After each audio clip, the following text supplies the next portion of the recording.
ख्रिस्त सभेमध्ये प्रत्येक 25 वर्षाला ज्युबिली वर्ष साजरं केलं जात असतं. हे ज्युबिली वर्ष कशा प्रकारे साजरं करायचं त्याविषयीचं वर्णन आपल्याला आजच्या पहिल्या वाचनामध्ये ऐकायला मिळतं. लेवियाच्या पुस्तकातील अध्याय 25मध्ये आपल्याला त्याचं वर्णन वाचायला मिळेल की अशाच प्रकारचं परमेश्वराचं ज्युबिली वर्ष प्रत्येक व्यक्तीने अनुभवावं अशी साक्षात परमेश्वराची योजना आहे.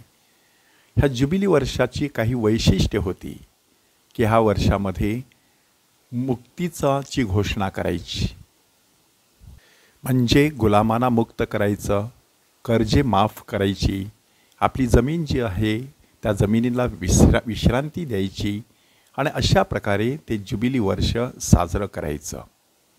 प्रभू येशू ख्रिस्त ज्या वेळेला चित्रात आला त्यावेळेला त्याने तशाच प्रकारची घोषणा केली की परमेश्वराचा आत्मा माझ्यावर आला आहे आणि दिनास शुभवार्ता देण्यासाठी त्याने मला अभिषेक केलेला आहे.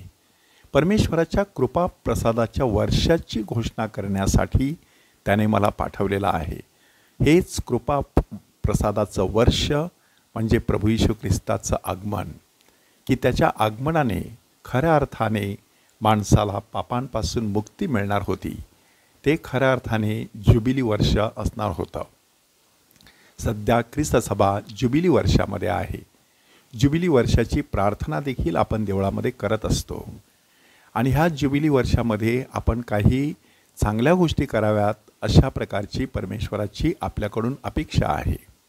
ह्या चांगल्या गोष्टी करत असताना बऱ्याच वेळेला आपल्याला त्रास होण्याची शक्यता आहे आणि त्यासाठी आजच्या शुभवर्तमानामध्ये आपल्याला संत योहानाचा शिरच्छेद ही घटना वाचायला आणि ऐकायला मिळते. काय नक्की घडलं होतं? प्रसंग होता हेरोदाच्या वाढदिवसाचा.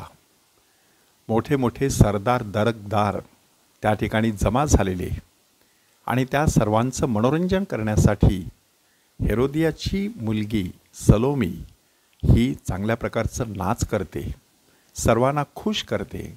राजा देखील खुश होऊन जातो आणि राजा सांगतो, तुला हवं ते माग, अर्ध राज्य पाहिजे तरीसुद्धा तुला मिळेल. परंतु दुष्ट शक्ती कशा प्रकारे कार्यरत असते हे आपल्याला लवकरच समजते. ती मुलगी जाऊन आपल्या आईला विचारते. आईच्या मनामध्ये योहान बाप्तिस्ताविषयीचा राग होता, कारण ही तिची आई दुसरी तिसरी कोणी नसून हेरोदाचा भाऊ फिलिप ह्याची बायको होती आणि हेरोदाने आपला भाऊ फिलिप ह्याची बायको ठेवावी हे शास्त्राला धरून नाही असं योहानाने त्याला ठणकावून सांगितलेलं होतं. म्हणून योहानाला तुरुंगात डांबण्यात आलेलं होतं.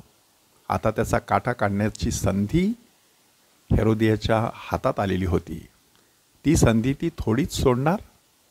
दुष्ट प्रवृत्तीची ही स्त्री, अनैतिक संबंधामध्ये गुंतलेली ही स्त्री आत्ता आणखी एका पापामध्ये पाऊल टाकते आणि ते पाप आहे हिंसाचाराचं पाप.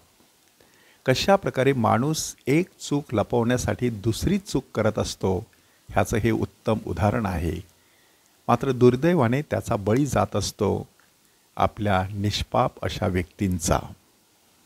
बिचारी सलोमी नाच केल्यामुळे तिला खूप आनंद झाला होता. राजाने दिलेल्या वचनामुळे तर तिला हर्षानंद झालेला होता. आता आईने दिलेली आज्ञा ताबडतोब तिने राजाच्या कानावरती घातली आणि सांगितलं की योहान बाप्तिस्ताचं शीर आत्ताच्या आत्ता तबकात घालून मला देण्यात यावं. आणि हे ऐकल्यानंतर राजा दुःखी झाला. कशा प्रकारे माणूस वेगवेगळ्या भावनांच्या चक्रामध्ये गुरफटत असतो बघा.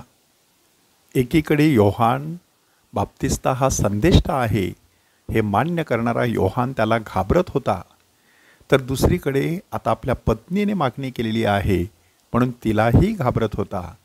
तर तिसरीकडे सरदार दरकदार मोठमोठे लोक आपल्यासमोर बसलेले आहेत, त्यांच्यासमोर आपण शब्द दिलेला आहे म्हणून त्यांनाही घाबरून होता.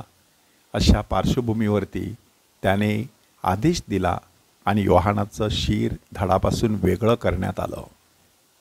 संत जॉन मारी वियानी ह्याने आपल्या आर्स नावाच्या खेडवळ अशा पॅरिशमध्ये एक हॉल बांधलेला आणि त्या हॉलला त्याने संत योहान बाप्तिस्ताचं नाव दिलेलं. कोणीतरी त्यांना विचारलं की तुम्ही ह्या हॉलला संत जॉन बॅप्टिस्टचं नाव का दिलेलं आहे? तर त्याने सांगितलं, लोक नाच गाणं करत होते त्याच वेळेला योहानाचं शिर धडापासून वेगळं करण्यात आलं आणि तुम्ही जर सतत नाच गाण्यामध्ये गुंतून राहिलात तर तुम्हाला देखील आपलं शिर गमवावं लागेल. कारण आर्स गावचे लोक खाण्यापिण्यामध्ये नाच गाण्यामध्ये दंग होते आणि पापाची पिल्लावळ त्यांच्या कुटुंबामध्ये वावरत होती.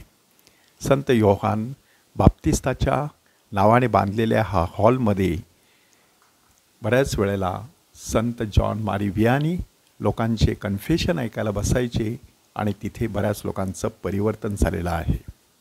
ज्या योहान बाप्तिस्ताने प्रभू येशू ख्रिस्ताची ओळख करून दिली तो योहान बाप्तिस्ता त्याच्या मृत्यूचा देखील अग्रदूत बनला. ह्या ऑगस्ट महिन्याच्या शेवटी 29 तारखेला संत योहान बाप्तिस्ताचा शिरच्छेद हा दिवस साजरा केला जाईल. योबेल वर्ष, जुबिली वर्ष ह्या निमित्ताने आपण चिंतन करूया की ह्या जुबिली वर्षामध्ये आपण विशेष असं काय करत आहोत की ज्याद्वारे लोकांना मुक्तीचा अनुभव येऊ शकेल. आपल्याला देखील असा मुक्तीचा अनुभव यावा म्हणून परमेश्वराकडे कृपा मागूया. प्रभूचा गौरव असो आत्ता आणि सदा सर्वदा. आत्ता आणि सदा सर्वदा प्रभूचा गौरव असो.